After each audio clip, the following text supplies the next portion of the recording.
And you are welcome along to the latest episode of the Huddle Breakdown. James here, hosting once again with Enda Cole on this nonstop Enda Cole partying that's been going on with Liam Scales' emergence.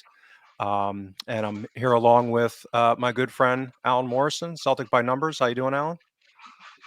Yeah, very good. Yeah, not living the end of end of skills, not living the Freudian end of slip? call life. Yeah, we're not going to edit. I'm not going to edit that out later either. So that's going to stay in. No, The end of no. skills. And Enda had a last minute personal issue come up, so he had to drop off today's episode. But so you're stuck with Mutt and Jeff here once again. So we're here today to review, go over the Champions League game, 2-0 Feyenoord versus Celtic, and then we'll maybe wrap up with a little bit of a preview of our old friends at the Tony Macaroni uh, at the early start tomorrow in Livingston. So yeah, I'll just set the table here quick. Obviously, 2-0. The StatsBomb XG was 1.46 versus 0.27. I think most of the models seemed to be pretty close. There weren't a lot of controversial shots, relatively speaking. So I think they were all pretty close. Um, but obviously that all changed in the 65th minute, was it? With the 63rd, penalty, yeah. 63rd. Okay. Yeah. With the penalty and the red cards that proceeded. So, Alan, what's kind of your broad overview, and then we'll dig into some of the specifics and some of the players. I mean, extreme frustration, really. It feels like an opportunity lost. Not a team that, certainly on the first half showing, looked to me to be of a particularly high quality. Celtic seemed comfortable in the game. I don't think our attacking play was particularly fluid, which is something we can maybe dig into a little bit more. But similarly, we were keeping them at arm's length and restricting them to ridiculous pot shots from distance, really. So at half time, other than the ridiculous goal that was conceded, take that away, you would be pretty happy as the away team and as Celtic, and actually at that point there are points on the table there to be taken from that match. So extremely frustrating, but it's this sort of then self-destruction really. We've seen it before. If you think about what do you not want to do, don't concede in the first 15 minutes, don't concede just before half time, don't give away a penalty, don't get a man sent off. And I haven't done this yet, but I wouldn't mind going back through Celtic's away matches in the Champions League and seeing how many of those four scenarios that we tick off in each game, and it's probably more than one in most games, to be honest. Um, you know, so I wrote about this in the week. I don't buy into this. It was the naivety of the young players that cost Celtic the game. I don't buy that at all. It was actually risks which we've highlighted for months manifest at the highest level, and that's what really why Celtic lost the game. So frustrating because, as I say, to all intents and purposes, that first half was a very even game. Yeah, the first thing I thought of when I was considering what to talk about today is I wanted to get this out of the way first, which was um, I think that the weather and the wind had a material impact on the game, and I haven't heard too many people discuss it. I actually went back and looked at Rotterdam's weather for the day, and kind of the average wind speed was 20 miles per hour. So with gusts, and I was just that anecdotally watching the game, I was like, man, the ball is really getting impacted. Like pretty much anything more than a Mm. meter off the pitch was getting whipped around. So I thought a combination of that with two very well coached teams, meaning that um, I think both sides were set up in very smart ways to nullify the opponent. Um, and the first hour reflected that. I mean, I think generally speaking, it was almost like two fighters boxing to a draw to a large part. I think I would probably shade it a little bit to their side, mostly because, and again, I noticed this watching it live. And if you go back and look at the beginning of the second half, that was when they really came into the game.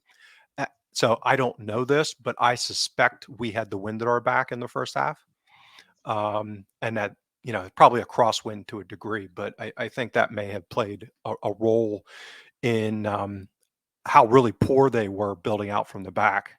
And again, we deserve credit. I think Rogers and the players deserve credit on how effectively we were pressing them. Um, they seem to have more problems with us pressing them than vice versa. But again, I wonder how much of that was because of what was going on with the wind. Um, the other thing I'll say, and this is a couple of stats that I think puts it into perspective. I went back and I looked it up right before we started recording. Now again, this is based off of Y Scout data, so don't know if it's 100% accurate. I haven't audited it like you typically do these games. But between O'Reilly and Hatate, we only had 4 accurate passes in their half for those 2 players for the game. O'Reilly only 1. And Hatate had 3, but they were pretty much, kind of out wide left. Um, so that I think that speaks to, outside of that issue that they had with our press and maybe some of the wind, we created almost nothing. Like it was, Yeah. they were very effective at nullifying us, and I think they may have, again, they have a well regarded manager. Um, I haven't, seen Feyenoord a ton, but from what I have seen them, they've seemed to be pretty well put together. And it looks like he made a tactical decision not to go kind of blazing 100% all the time to press us high, um, and be more of a mid block and middle press. And in the grand scheme of things, it worked, meaning that we had almost nothing in build up and kind of controlled possession that turned into some kind of chance. I mean, it was, like I said, almost everything we did threatening was off of transition from our press. Um, so the other stat I'll share is, out of the first round of Champions League games. Um, so I guess it's what, 16 games this week. We had the lowest pass OBV of all teams. And again, I think that speaks to that probably correlates with, as we've talked about, your kind of pack passing scoring that you do. I suspect it was a pretty bad number in your metric as well, because they tend to correlate with pass OBV.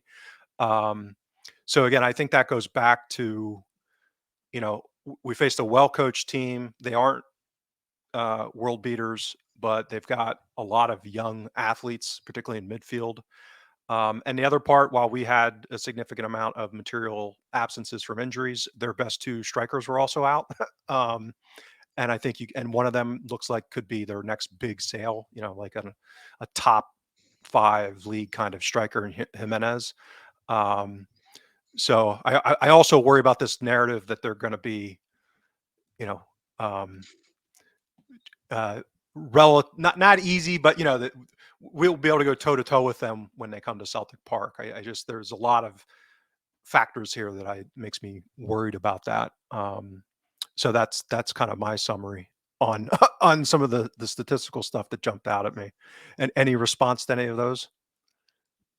Yeah, so just on that, I mean, I think first of all, I was pretty happy, like you were, with the way that Rodgers had set the team up in terms of shape and defense. It really was more of a, in the possession, it tended to be more of a 4-2-3-1.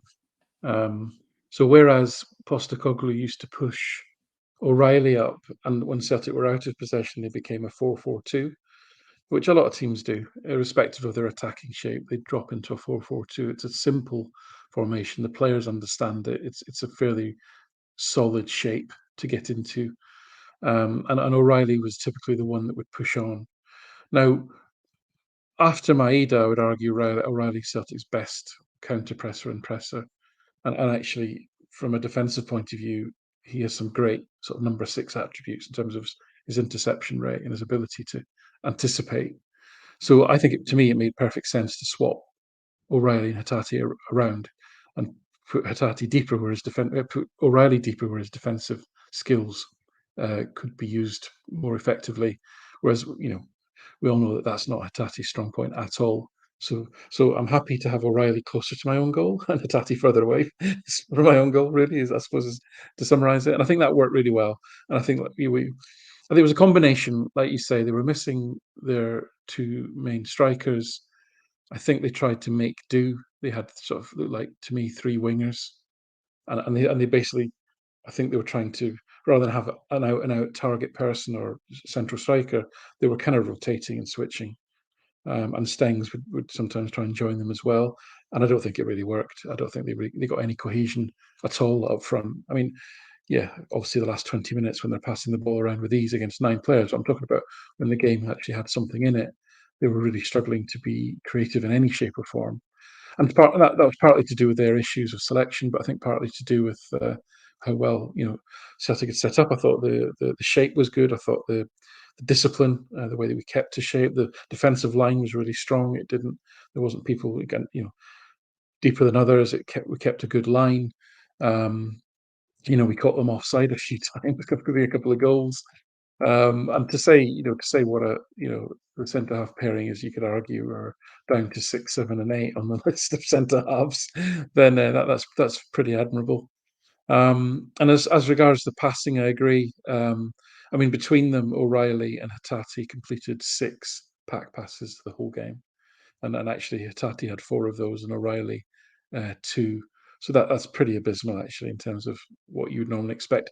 The only player to get into double figures for pack passes was dear old Liam Scales. And again, that tended to not be sort of raking balls in the back. It tended to be just breaking that first line, which is admirable and is a job that needs to be done. And he did it. He did it very well. So, that was sadly lacking. I mean, Maeda and Kyogo. I mean, Kyogo has been very creative in terms of he might only complete 8 passes, but 4 of them probably take out like loads of defenders. That's the way he's been playing in recent weeks. He didn't. Neither of those players had um, a single pack pass. But it wasn't. I don't think it was even. It wasn't just about the lack of creative passing coming from the centre, because actually the stats show that from a receiving perspective, so being on the end of forward passes, being on the end of pack passes, Palmer received I think 11. Maeda only received 5, but Palmer in particular, um, it was basically a little bit like Maeda. He gets in great positions, he gets on the ball, but then what happens then? And Palmer had one of those games where he just continually turned it over pretty much every time he got it, which is what kind of Yang had been doing. So at the moment, early, they're both new to the team. We got to give them time to settle, got time to adjust and all that. But whereas with Jota, you had a lot of turnovers, you had a lot of giving the ball away, but that was all mixed up with loads of creativity, loads of creative passing, lots of shots at goal, all of that all mixed up in one package. So far, we're not seeing the upside from the Yang Palmer side of it. And then of course we know with Maeda that we know what we get, right? And we know what we don't get. We're not going to get creative passing. We're not going to get incisive through balls. His xG is probably more in line with O'Reilly's than it is with Licker, and his XA is more in line with a like a defensive midfielder than a winger. So I think actually what we're looking into at the moment is a real. I wonder, especially against good teams, where the goals will come from. Because if Kyogo's not getting on, obviously we know he doesn't get on the ball a lot, Yep. um, and therefore if there's nothing coming from the wings and the midfield's nullified, where's it coming from? You know what I mean? So that to me would I wouldn't have been concerned about that on Tuesday if the game had been like one of these cancelled out 0-0s. We'd have been delighted, wouldn't we? We'd all have been perfectly happy, and I'd 100%. have taken Yep. the defensive solidity positives of it, and said, well, we didn't overcommit, we didn't take a lot of risks, maybe we didn't show a lot of quality either in the final third, but you know what? It's a point away from home. I'll take it. But when you've lost, you have to look at that and say, well, this was an opportunity lost. We didn't create. I mean, we had one great chance that Tati absolutely butchered when all he had to do was roll it to Kyogo, and Kyogo was straight in on the goalkeeper, and that was a that was the equivalent of an underhit back pass, defensive pass back to Joe Hart that leaves them in the middle of nowhere. It was the offensive equivalent of that kind of error. And that was it. There was nothing else really in terms of clear cut opportunities really. So yeah, that's kind of mixed. But I think on the other hand, we have to say that we have to take the positives. You have to say that for 45.5 minutes, 46.5 minutes, the even the goal, even the goal was. I looked at it and thought that must be nearly 40. I'm not worried about this at all. It's way too far out. And then that was a catalogue of disasters that then resulted in that goal at the worst possible time. And then, like you say, I think they came out the first 10 minutes of the second half much better. Whether that was they had the wind at their backs or metaphorically or actually, I don't know. But even then, up to the penalty, I thought we'd weathered it. I thought we'd weathered Yep. that initial 10-minute burst where they clearly had been, a bit of a rocket and came out and played with more intensity and slung a few dangerous crosses across the box. But again, I thought again we dealt with it reasonably well. So yeah, a lot of frustration there, but then once it unraveled in an all too predictable way. Yeah, I think the most encouraging part I took away from the game was kind of the renewed optimism and confirmation of what I was hoping that we'd get out of a Rodgers managed team in Europe. So, as much as we have regard for Ange, I could have saw us lose that game 5-2 if he was managing in those conditions. And even with those conditions, Feyenoord having 2.5, 3 xg, that kind of thing, meaning that it would not have been as controlled, and he would have been less or not okay with a horribly ugly 0-0, which it looked like what we were kind of angling for, which again I think is reasonable. Another stat I was going to share here, so this goes back to our friend Mr. Beal, because it was noticeable that what's his name, Arnie Slot, decided to man mark Callum McGregor, shockingly. And that manifested, he had, again, per Y Scout, he had 27 passes received against in the Derby match. At Ibrox, he had 46. So again, relative to the game plan that they had, it really was. If you're not gonna high press really intense and let Joe Hart, let Lagerbielke, and let um, Liam Scales on the ball, it makes sense that you don't allow them easy access to Callum McGregor. And I think that was another smart thing that they did that gave us challenges as far as that build up, and breaking through their well organized lines. So let's get into some of the players then and the events, unless you had any other kind of high level team wide thoughts. No, just to support that. I mean, the passing numbers were horrific, especially the midfielders. I mean, McGregor, 33 completed passes at 87%, which is way below his normal accuracy. O'Reilly only 22 passes, 76%, and then Hitati 17 passes, 65%. I mean, that's just yeah, Yep. you're not going to control in the final third in any shape or control a midfield with those kind of numbers. Yeah, and again, just to give people an idea, and this is one of the reasons why I'm uh, usually relatively comfortable against Ross County, is the way that Mackay sets up is not the way I would set up if I was an opposition manager. So McGregor had 79 received passes against Ross County in the first game, and made 94 passes. So again, 27 received passes this week against Feyenoord, and only, as you said, 37. At least that's what Y Scout had him as. How many did you have him at? Probably pretty close. 33. 33. 33. Okay. Mm, Um, mm. so again, relationally, about one third of the involvement, which again, and that's what makes us tick is the ability for him to be on the ball and kind of direct that traffic. So Mm. we struggled without it.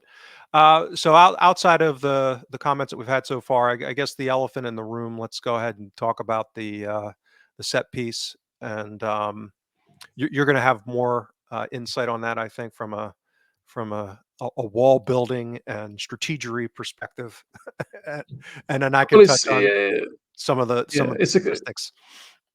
I mean, it's the classic. I've talked about it many times. It's the do three things wrong and something bad normally happens. So the free kick was pretty soft, okay, but it's a long way from goal. O'Reilly's probably thinking we're nearly at half time. We're not going to let this guy run through. So that's fine. But yeah, I think it was Martin O'Neill, certainly in our coverage, or the coverage I was watching, Martin O'Neill said, look, when you set up a wall, you want the inside player, i.e., the player on the inside of the wall, closest to the center of the goal.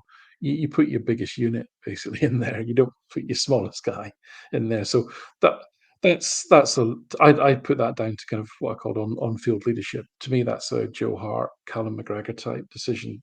To be organised in that moment and to do the right thing, and the sort of leaders in the team to sort that out. So that's number one. Number two, then obviously, Kyogo turns his back and actually misses, and the ball goes past him. So he's kind of that leaves a problem because that's the kind of side of the goal that Joe Hart stood slightly to the other side. And then there's Hart himself. I mean, if you look at the kick, it's a long, long way out. Yes, it was a windy night. Yes, the ground was wet and the ball bounced. And it's difficult for a goalkeeper, and the ball bounces just in front of them. It's I think it's one of the nastiest things. But he didn't. Sometimes what happens is a goalkeeper takes what's called a negative step. So if he anticipates the ball is going to go to his right and actually goes to his left, and he takes even a slight lean, then he's got very little chance of recovering. He didn't do that. He actually anticipated the shot was going to that side, so he took a step to the right direction, which was to his left, and he got two hands on it, and the ball when it hit the turf was about 3 yards inside the post, and he still couldn't keep it out. And that's just, you know, how many goals do you see conceded like that? If the guy had put it in the top corner, Nakamura special, then you say fair enough. I mean, that's just one of those things. That's just a brilliant piece of skill. But this wasn't that. And a younger, agile goalkeeper saves that. It's as simple as that. And as much as Joe Hart, saved a penalty, as much as this season he's performing about as expected in terms of post shot XG, and he's been solid so far in some of the games. As much as that is all true, it is also true that he just isn't as agile and isn't as quick as he used to be, and the way that that manifests itself in this game in a Champions League match at 0-0 with 30 seconds to go to half time is in not being able to get to like a 35-yard free kick that should have been kept out. You live with those risks; those are the consequences. Okay, so we've talked about it till we're sick of it. You can't blame Joe Hart in the sense that he can't make his body move any quicker. I mean, I think technically the only thing I would say is he went with two hands like that. So, and I'm thinking, well, if you go with one hand, I think you can reach further. It would be Watch out! my. I'm not. You're gonna I'm going to do a you're shoulder. gonna pull I'm a not. muscle. Yeah, but calm down I there. know. I know. I've been to the which actually means I'm really stiff. So yeah, I'd have thought, and I'm not a goalkeeping coach, that would be a better way. But I mean, Joe Hart's a vastly more experienced goalkeeper than I am. Anyway, that was that. So to me, that's just a freaking disaster, right? And the timing of it is just shocking in terms of a minute before half time, where you've actually arguably been slightly the better side in that half. Yep. So yeah, it was just. But again, it comes back to we talk about these risks against Dundee, it doesn't matter. Probably doesn't matter. Even away at Hearts, you probably get away with it most of the time, 80% of the time at least. Nothing bad will happen. But at Champions League level, guess what? It will. It will almost inevitably happen that there'll be that moment where that lack of agility and that lack of speed because of age decline will have an impact. And there it was, and it was a key moment in the game. Yeah, if I'm going to assign my scores on the fault list there, I fault to your point on the leadership side. I mean, I'd be more critical of Hart relative to the wall than um, him having a tough time with that shot. I mean, that's less than ideal.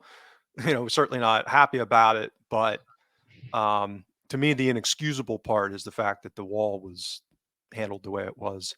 Uh, Kind of an unforced error kind of thing. And then I think the foul's a really silly one. I think yes, it's not that close to the goal, but it's just kind of needless. We weren't in such a skeltered state that it was a cynical smart foul. You know what I mean? Like it was more like almost like a tired foul, um, as opposed I to I I thought the guy had got in front of O'Reilly, and O'Reilly wasn't goal side. So I thought it kind of had to be done in a sense. okay, You yeah. can See, I argue why felt that happened, but yeah.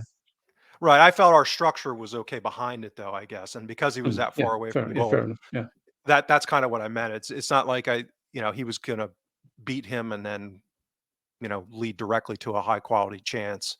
Um, but yeah, it's just to your point, going back through past Celtic performances in Europe, and I mean, it really is just one of the box. It's a lifestyle. So these kind of things just seem to happen. And I think that's the galling part is the unforced nature of it. I mean, even the litany of early game goals that we've conceded over the years, sometimes it's just misfortune, the randomness, the sequencing. I think some of it is um, the transition in pace of the play going up that notch against much higher quality opponents can just take a little bit for the players to reorient. So that all to me, as much as it's horrible, at least I get it. This kind of stuff is just like, it's really, really maddening. Um, well, so let's get to the second half then, because I agree. I mean, overall, it's like my diet X beer and pizza. I'd look like Brad Pitt. Um, so X that horrible sequence. The first half was really good, Apart but from the rubbish, yeah. yeah, apart from that really terrible couple of minutes. Um, but yeah, I think the second half.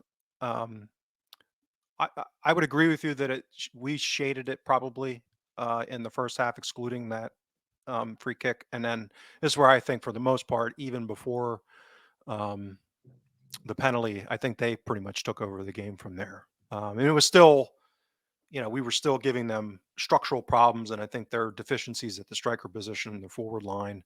And this is actually something that was in their data profile when I looked at them when the group was announced, is that decision making is not their strength. If you kind of look at their XG per shot domestically the last couple of seasons, they don't, it's not like they're ripping people apart and constantly getting really high quality chances.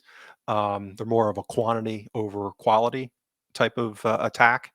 Um, and that, I think that was all displayed even in the second half when they took over the game a little better.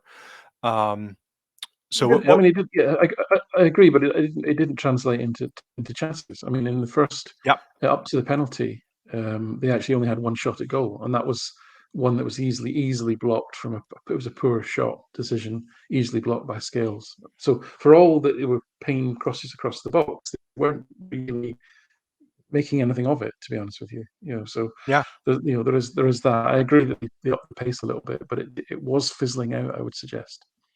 I agree. And again, I think that's a testament to not only the coaching that we had, but also, the efforts that Johnston put in, Scales. I mean, even, you know, um, somebody like Taylor, I think was okay, within the structure of the system.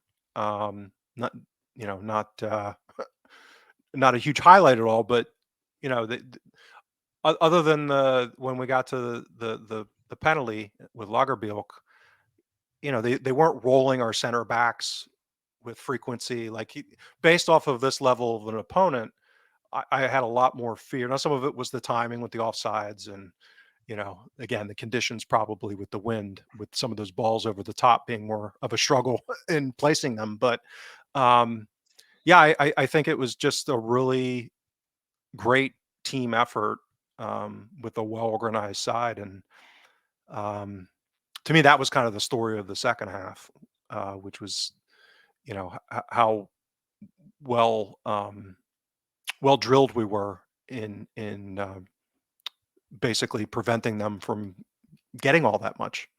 And even there's the second goal. I mean, it was, you know, given the competitive circumstances, they still weren't ripping us apart. I mean, it was got a little helter skelter when we were trying to get a goal, maybe late with two men down, but um, for a good chunk of being down one and then two men, they weren't exactly ripping us apart. So I think that's a testament to how well the game plan was and um, really great efforts amongst the players. Yeah. So, again, coming back to this narrative that took hold after the game of naivety, the penalty, which although they missed it or Joe Hart saved it, um, obviously it irredeemably changes the game because Celtic are down to 10 players. But again, if you break that goal down, where does it start? Celtic are in shape. They've got McGregor and O'Reilly sat in front of the back four in a nice straight line, and Stengs picks the ball up in his own half, halfway into his own half, and he just blasts past McGregor. Now you might think, well, okay, that does happen. Do you know it doesn't happen a lot in football? There was a stat a few years ago about Virgil van Dijk, greatest defender in the world because he's never been dribbled past. Well, do you know what? Centre backs don't get dribbled past very often, so it wasn't actually the amazing stat people thought it was. And just to sort of put a bit more context to that, if you look at this game, in terms of passes, so this is where you pass the ball and you take out an opponent. Celtic had 41 of those. Feyenoord had 71. It was pretty much parity until the sending off. In terms of dribbling with the ball and taking out an opponent through dribbling, Celtic had eight of these, and Feyenoord had seven. So it's not something that happens that often. And when it does happen, you're looking to really take players on high up the pitch. This is where your wingers come in. You're trying to get fullbacks one on one. You're trying to just beat a player to get a cross in or something like that, or a shot. This is the middle of the pitch, right? And you don't let players blast past you in the middle of the pitch. Don't do it, right? So in effect, Stengs was able to receive the ball halfway inside his own half, and nobody laid a glove on him. Nobody even got close to him. He was 2 yards outside Celtic's box. And if you look at the way that some analysts sort of divide the pitch. So we talk about the danger zone being that area in front of goal inside the box. Well, there's a zone called, I think it's zone 17 or 14, I can't remember. I think A it's zone 14. that's just zone 14 is just outside the box. And what you're looking for in that zone is to not allow anyone to pass from there. They're threading a ball through from that zone and it connects, you're basically giving somebody the ball right in front of your goal. So I think Stengs might have been slightly to the right of that. But the point was, he was able to progress from his own half all the way to the edge of our box without any hint of a challenge. And he was then able to attempt a through ball, which was in all likelihood going to go through to Joe Hart, and Lagerbielke doesn't need to put his arm across the player. The player doesn't need to throw himself to the ground as if he's had his head taken off with a machete, and the referee doesn't need to exercise, double jeopardy in that instance. But it all started because Stengs just blasted past McGregor. And again, what have we talked about time and time and time again? Yeah. Does McGregor blast past Stengs in halfway? No, he gets clattered. He might get fouled, or he doesn't get past him, right? Timber, Stengs, Weifer, Weifer, or whatever he's pronounced it, Weifer. They're all around 6 foot. They're all fast, athletic young guys, right? This is what we're talking about. This is the profile of the midfield that a lot of these teams have got. And this is probably the worst team in the group, apart from Celtic, that we've just played. So wait till you see Lazio and Atletico Madrid, right? So this is what we talk about. So for me, again, no harm to Cal McGregor. He's not got the pace. He's not got the physique. 5'8", 30 years old. He's probably lost a yard of pace, I would argue. And this 6'1", 6'2", athletic, fast young guy just blasts past him. And from that moment, Celtic are in real, real trouble. Now, you can argue it's naivety by Lagerbielke, but I would argue any coach in the world is looking at that and going, "How the hell did we allow that to happen? How the Yeah, hell did we allow that situation to develop where a guy gets into that zone outside the box and no one's laid a glove on him?" From being in all other respects well set up at that yep, point. It wasn't a killer through ball to Stengs. It no. wasn't somebody in the left back position finding him wide out right and taking out the whole of the Celtic midfield. It wasn't that. He just blasted past. So Yeah, it this is, and again, this is what we've talked about over and over again. This is the deficit that Celtic, this is the risk that Celtic carry into these games because they've chosen not to address this issue. yeah, and it's, this is an example, I think, of when, we talk about benchmarking and the ability of things to scale to Europe. So when, players that are playing at Celtic and that are, you know, um, significant players, I mean, there's ample amounts of evidence to benchmark, when they're average or below average in certain things at a Scottish Premier League level, that to me screams, watch out when you get into Europe. um, Hart's shot stopping has been that the last couple of seasons. That's why I've been more concerned actually about him. And it's been deteriorating because he's getting older. I think we saw that manifest to a degree. Um, and I think that'll be a worry throughout the group. But McGregor's, so there, again, StatsBomb has a specific metric for successful dribbles defended. And he's been consistently below, um, kind of benchmark average, uh, playing in Scotland for Celtic. Now, some of that earlier in his career, I think, was, like in 18-19 because he was playing forward more. And just generally, if you're a number 10, the transitions are quicker. They're not in front of you. You know what I mean? It's different defending a dribbler from that position than someone's playing a deeper, uh, defensive midfield role. But even under Ange, in 21 and 22, and then last season, I mean, it was, last season he was in the 32nd percentile, and, only basically was only successful in 34% of his, dribbles defended in league games last season. So to me, that's an example of, it doesn't mean he's a bad player. It doesn't, you know what I mean? Like, there's strengths and weaknesses, and that's an example of a pretty obvious weakness that manifested in a vulnerability, and then, back to your rule of, three. Um, and it's unfortunate, but to me that was, it was, I think, an experience issue to a degree. But I talked about this when we signed Lagerbilk, meaning that he was going to probably going to go through a significant period of adjustment, not only because of level but style of play, and the way that he defended, at his prior club up until this point. Still a young guy. I mean, it's just a different animal, completely. So I have a lot of empathy for him. And I didn't think it was that bad. I mean, it's not like he just drug the guy down. Like he clearly got beat. If you'd thrown an elbow at him, fine. Right. But I Right. mean, I can guarantee you'll see 20 times a game, a striker breaks into a box, the centre half will put his arm, around, on his chest, right? And that's it, right? I Now, thought it was sometimes unfortunate. Yep. if you're a smaller guy, you might make a little bit of contact around the neck area, which maybe what happened. And then, but again, if you're looking at the replay, you're sort of thinking, hang on, referees, VAR referees are very sensitive to, players overreacting and making something out of something. So I just felt and for it to be a double whammy of a red card as well as a penalty, it was just horrendous. I mean, you know, I, the refereeing was a little bit, I have to say, in the first half. I mean, I didn't really react to it much at the time, but 3 or 4 minutes into the game, when Maeda gets taken out trying to cross the ball, he looks like a typical Maeda cross where it bounces off one foot and then hoofs into there. But you actually watch it, the guy just goes straight through him, Could have been a doesn't penalty. takes Yep. nothing of the ball, and you sort of think, well, that's maybe a foul, right? Therefore, it's a penalty. And then, at the free kick, you're not supposed to be within a metre of the wall. And they had two guys in Celtic's wall messing them about. You sort of think, well, does that rule not apply? So, but these things you can't account for.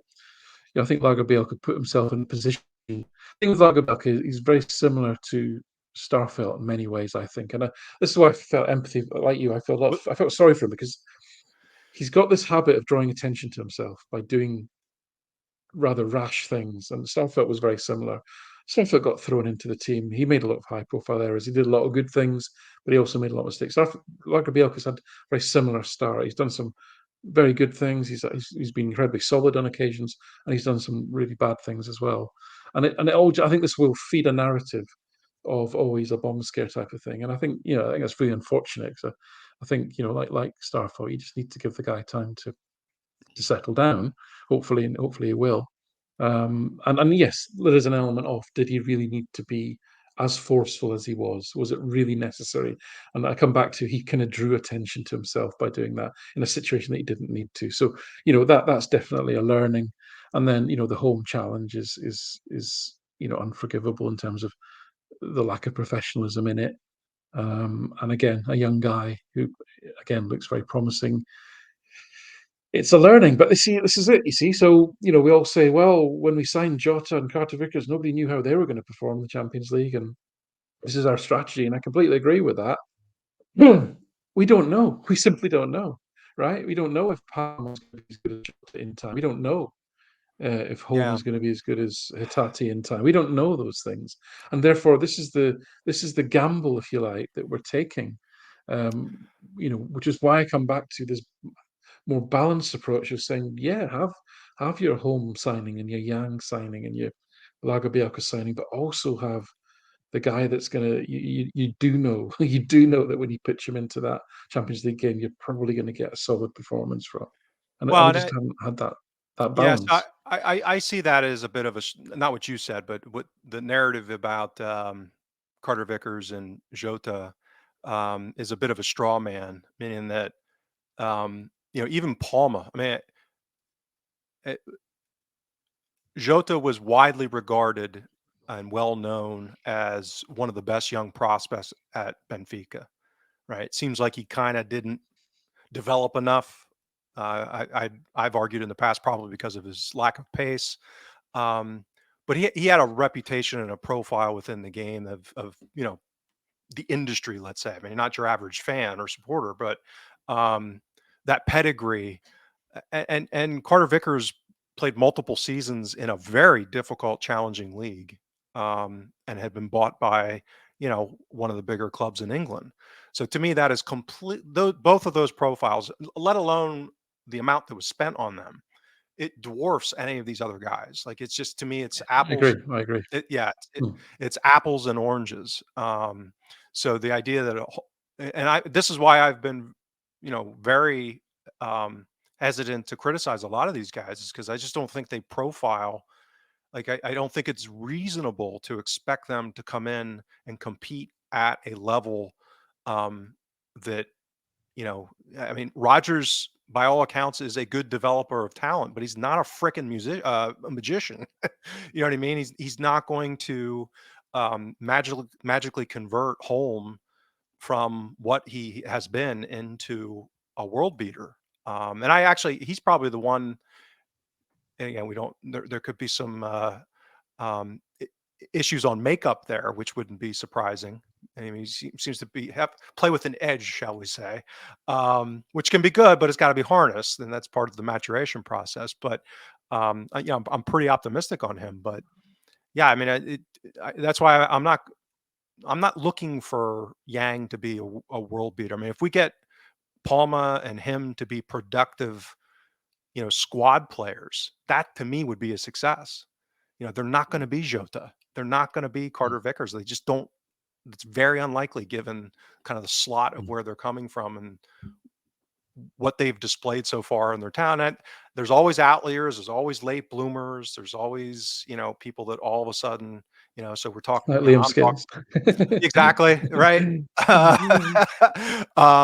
That, defy the odds. And I'm certainly referring to probabilistically, but yeah, I just, and even we saw it again this week. I mean, Rodgers is not being coy about any of this now. I mean, he's pretty clearly stating that the window was not um, up to what it needed to be.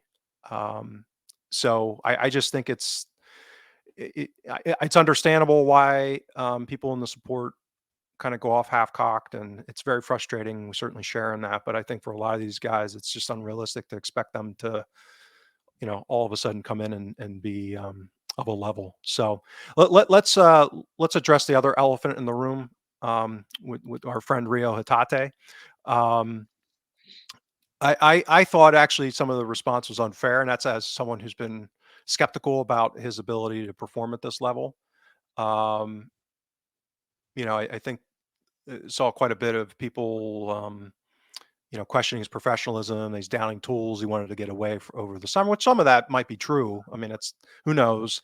Um, but I posted some stats and looked at. I mean, it did not look to me as if it was an effort issue. I mean, the guy's just coming off of an injury.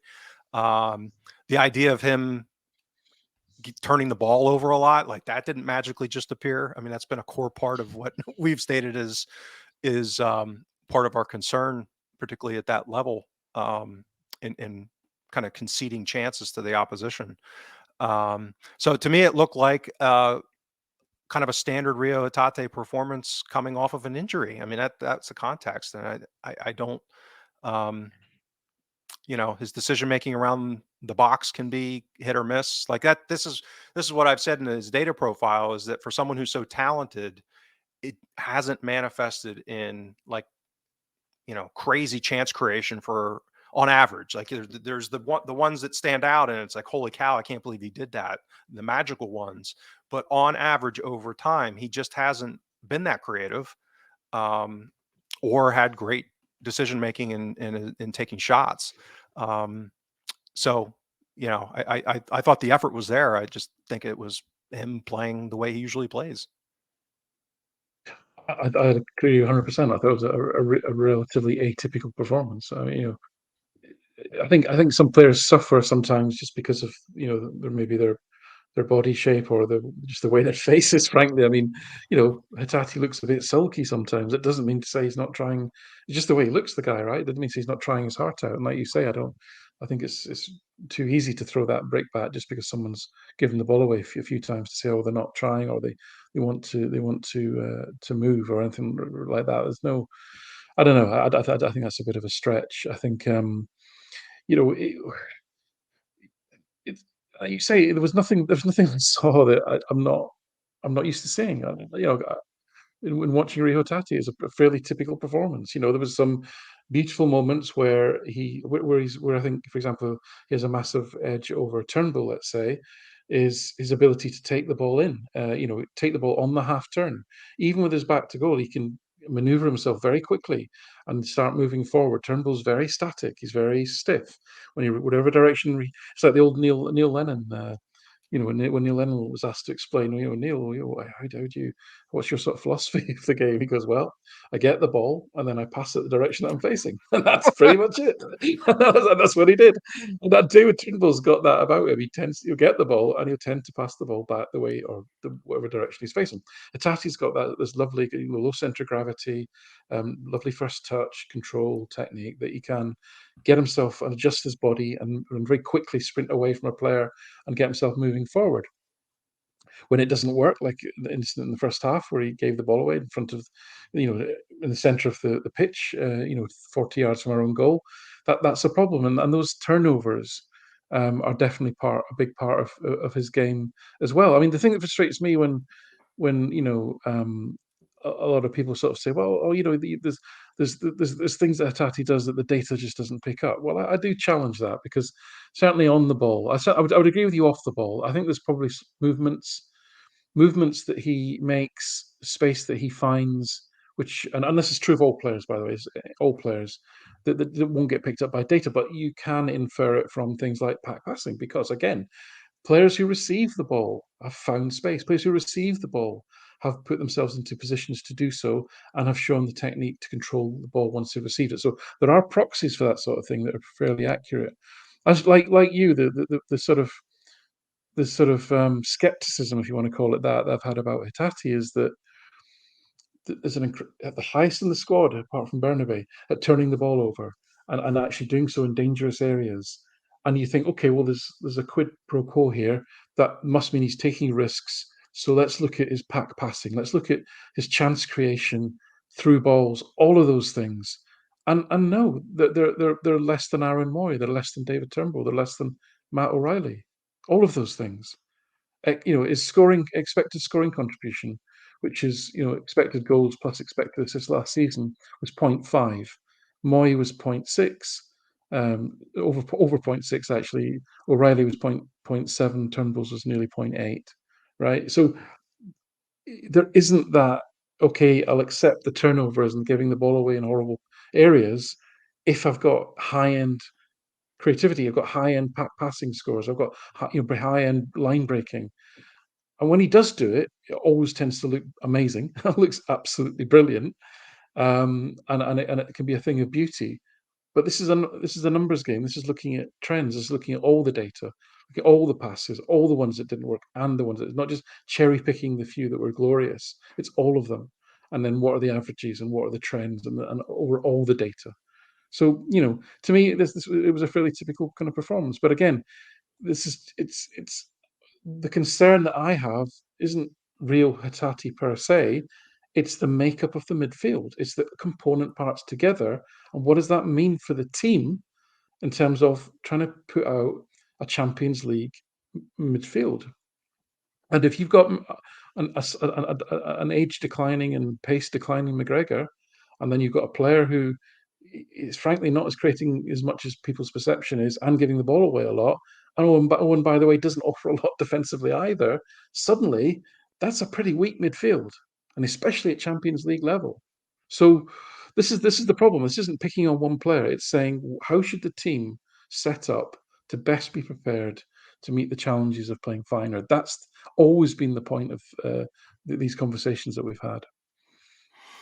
Yeah, and that's my bias so far. And I actually had a number of conversations with my friend Sean last season under Ange, and I had actually written a piece that I thought that Hitate's best position in Europe, and again, this has always been the qualification that I make relative to Hitate, is how does he scale playing for Celtic in Europe? Um, was that the inverted fullback role?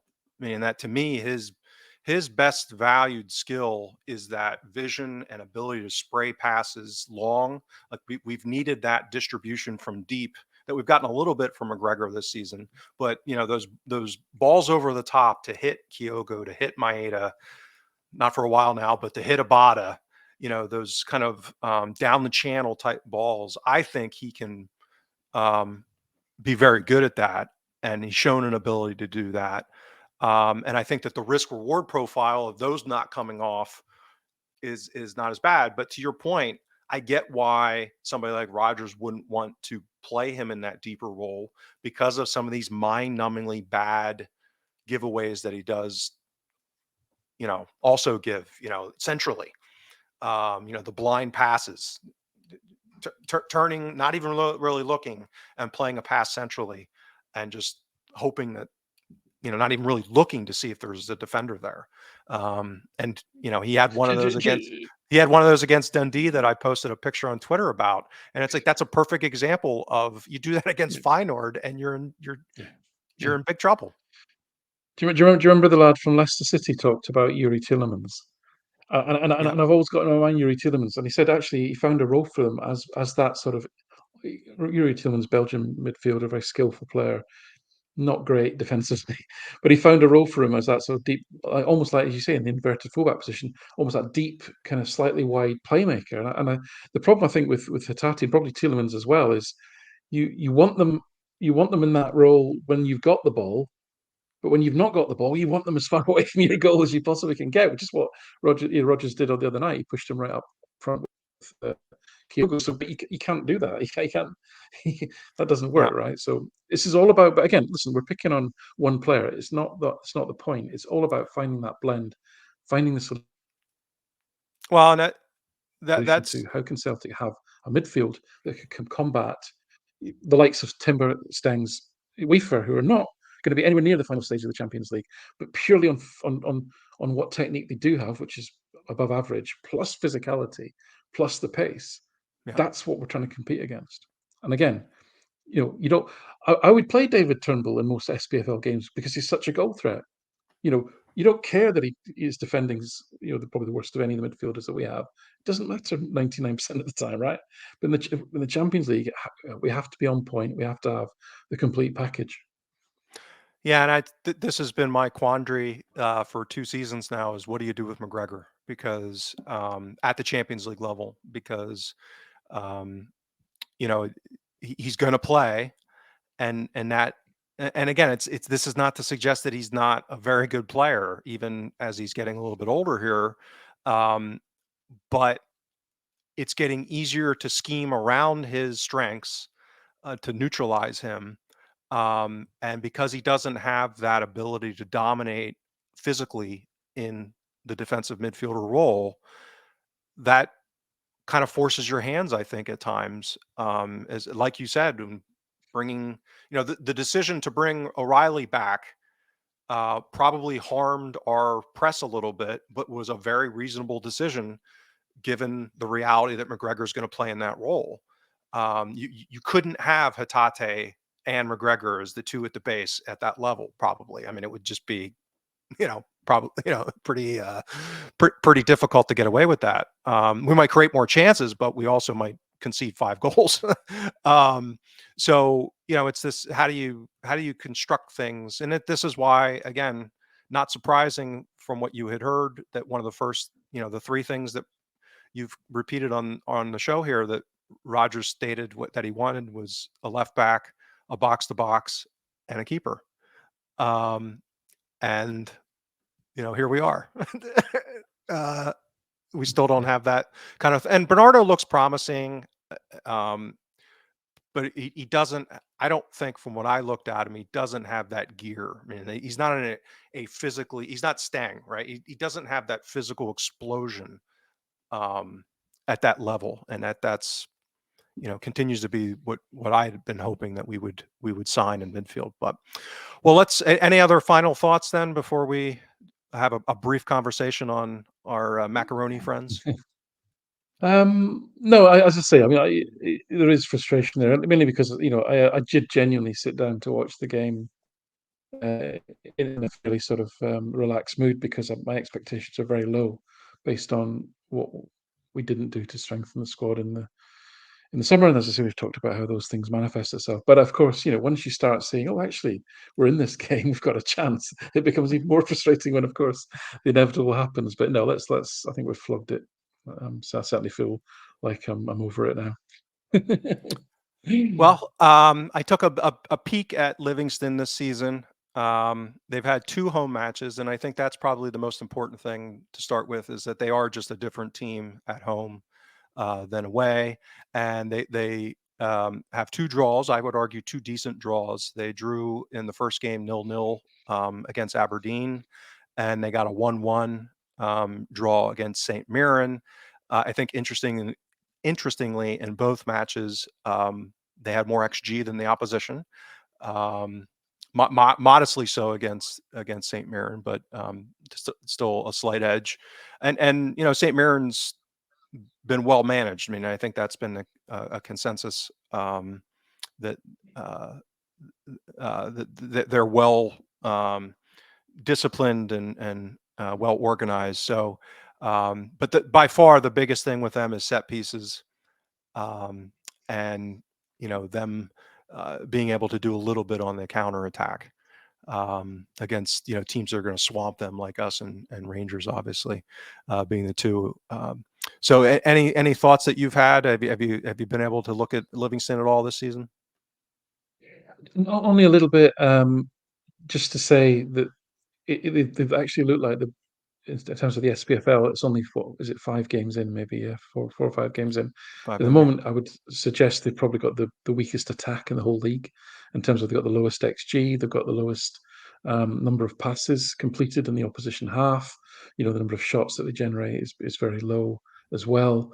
But on the other hand, defensively, they're pretty solid, not surprisingly. So, I think that's probably good news for Celtic, because obviously the back line is a concern in terms of personnel and injuries and so forth for Celtic. So I didn't detect even set pieces. I think their XG from set pieces is Yeah, it's been at actually at home. is I've actually looked strictly at oh, home. okay. Yeah, Ah, okay. It's actually one of the yeah, lowest in the league overall, and considerably lower than Celtics, but that's a volume thing, I guess. yep. It's not possession adjusted, I guess, is what I should say. So yeah, summary from me would be a pretty tame attack, but also actually one of the better. In fact, sorry, I'm just looking at it now. They've actually got the second lowest average XG against, even better than Celtics. So they've actually got the second best defense and the worst attack. So, and the other thing I would say is that unlike a lot of teams, looking at Hibs in particular, they've just got a really, really stable lineup. Like their lineup's barely changed game to game. They've got more or less the same personnel played every match. So they've got that continuity this season in terms of their lineups. So listen, Celtic should be winning this game. Let's not kid ourselves, but I think it's going to be a grind, right? It's going to be they're going to be setting up to be very difficult to score against, basically. So, and Celtic's attack, I would argue, especially at the moment, it's not firing really, and in terms of the evidence from the other night. So it could be another one to be very patient about, I would say. So don't panic if it's 0-0 at half time. Yeah, and I've been a broken record on this, but I get far more concerned about this kind of game than I do going to Pitadri, um, because they're not going to try to be something that they're not.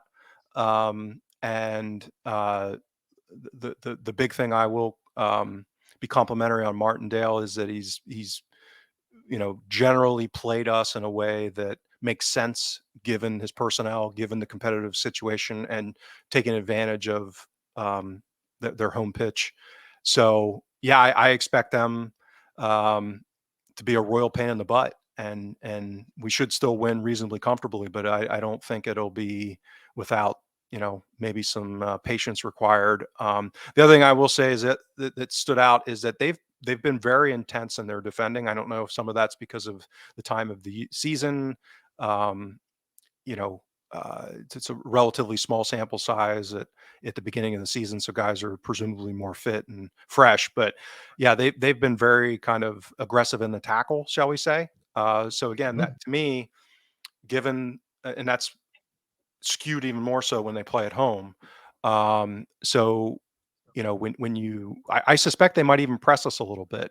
Um, so again, I think generally speaking, Martindale's a fairly clever manager in many ways. So I could see them trying to ambush us some, dropping in deep sometimes, mixing it up a little bit, but being pretty physical and aggressive in their physicality, which again sounds like Phillips may not be ready. Wouldn't be surprised if they don't want to risk the ankle on that pitch.